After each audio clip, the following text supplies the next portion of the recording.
Hello mga ka-miners! Kamusta po kayo? Welcome po sa aking munting channel.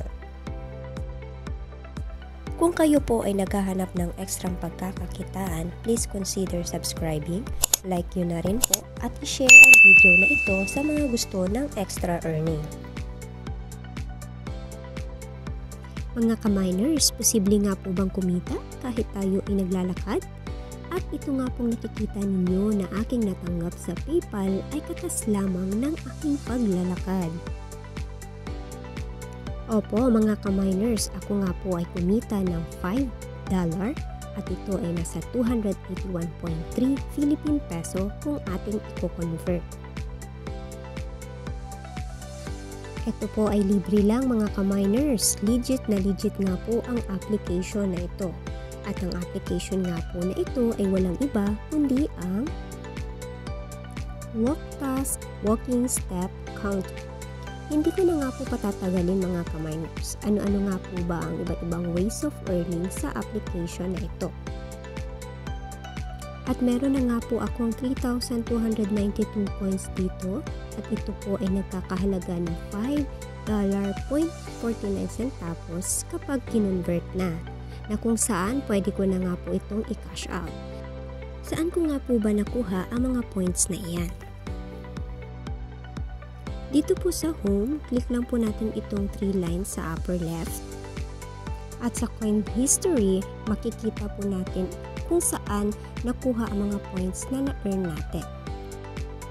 At kung mapapansin nga po natin dito, more on walking ang mga points po dito. Meron din po ditong daily check-in. At ako nga po ay may 1,915 steps na sa mga oras na ito.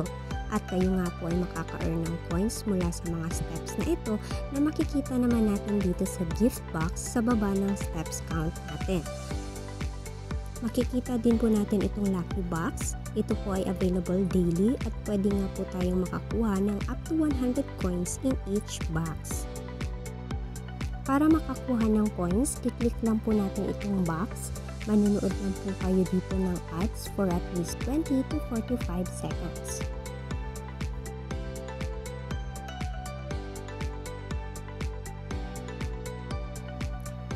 At ayan, pinas forward ko na nga lang po. After that, click natin ang X sa upper right.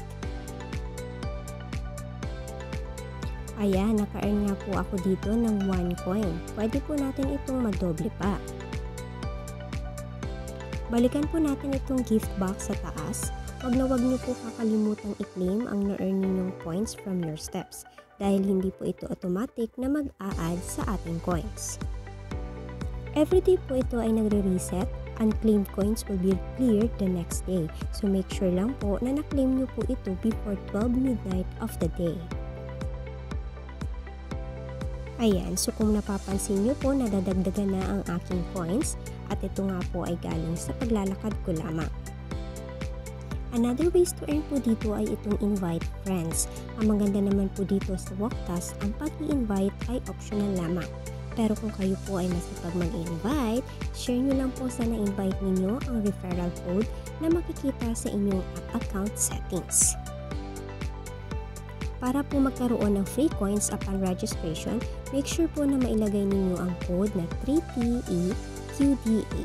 At upon sign up nyo nga po ay may makukuha kayong 30 to 360 coins. At kung active naman po ang inyong friends in the first 7 days, each day of your friends activity, kayo po ay makakakuha ng 10 to 30 coins. At bago po tayo magpatuloy sa iba pang ways of earning coins, ay ipapakita ko nga po muna kung papaano ang pag-withdraw dito. By clicking cash out, ito pong nasa upper right. Ayan po, makikita natin sa gift cards ang bawat value ng coins na pwede natin i-redeem.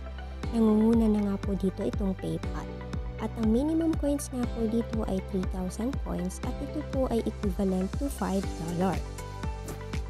At ang maximum naman po ay itong 30,000 coins, equivalent naman to $50. At dito naman po sa may rewards, dito po natin makikita ang history ng ating withdrawal. Balik lang po tayo sa gift cards at magre-redeem na nga po ako ng aking earnings dito. Huwag po natin kalimutan, palitan itong country. Alright, naka-Philippines na nga po tayo.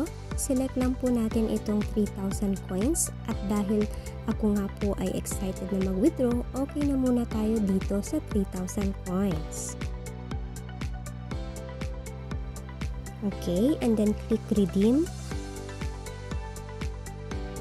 At pagka next day nga po, nag-notify na po sa akin ang PayPal. Meron nga po akong na-receive na $5 from Oya Technology HK Limited.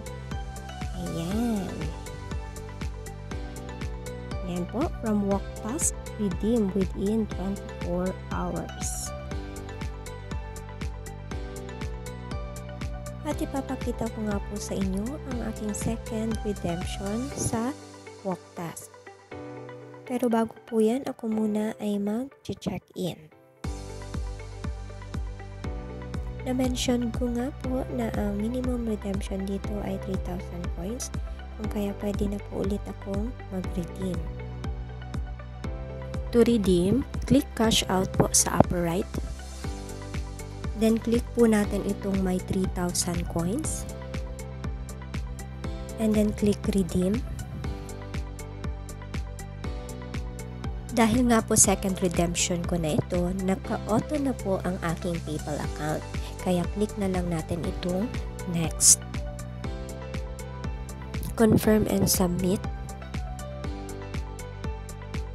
Within 3 days, marireceive ko na po ang aking niredeem.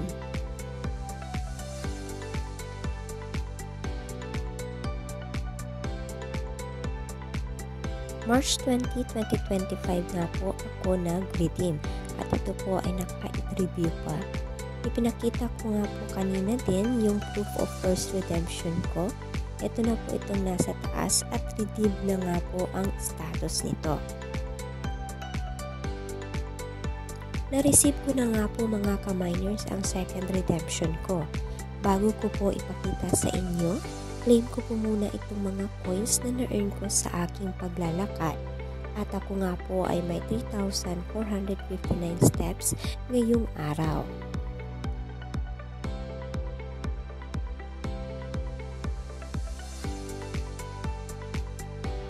At ayan na nga po mga ka-miners, redeemed na po ang status ng ating request. Hindi na nga po ito inabot ng 3 days. 1 day lang po ay na-receive ko na ang 3,000 coins or $5.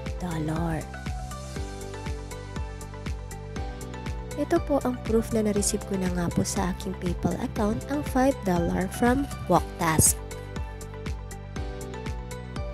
December 7 yung first payment ko at ito na nga po, nito lang March 21 ay na-receive ko na ang aking second payment sa application na ito.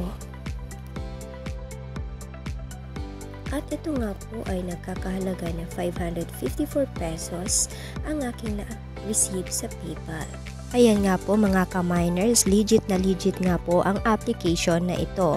Kaya kung kayo po ay naglalakad, bumabiyahe araw-araw, click the link po sa pinned comment or description box, download this app, and ensure po na ma-enter ninyo ang code na 3TEQDH to receive extra bonus coins. At kung may kakilala po kayo na naghahanap ng extra earnings, share nyo na rin po ang video na ito para mag-guide din po sila how to earn using this app. Thank you mga ka-miners. Please like and subscribe for more video like this. Happy earnings mga ka-miners. Bye!